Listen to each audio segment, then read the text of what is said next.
3, 4 horas a preparar pratos que é interessante para as pessoas que querem entrar assim, na máquina,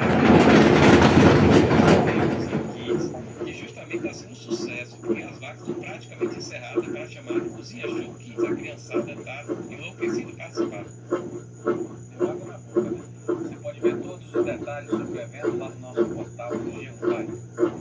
E a gente confere agora um destaque do G1 que nos interessa e muito. O baiano, cantor e compositor Tom Zé tomou posse hoje à noite como mais novo membro da Academia Paulista de Letras. O assunto é destaque aqui no G1 e a gente confere agora, olha só, de acordo com o jornal de Irará. Ele foi eleito em setembro com 32 votos dos 35 presentes. Antônio José Santana Martins, o Tom Zé, tem 85 anos e é filho da cidade baiana de Irará. Para toda a cidade e, claro, para a nossa Bahia. Morador da zona oeste de São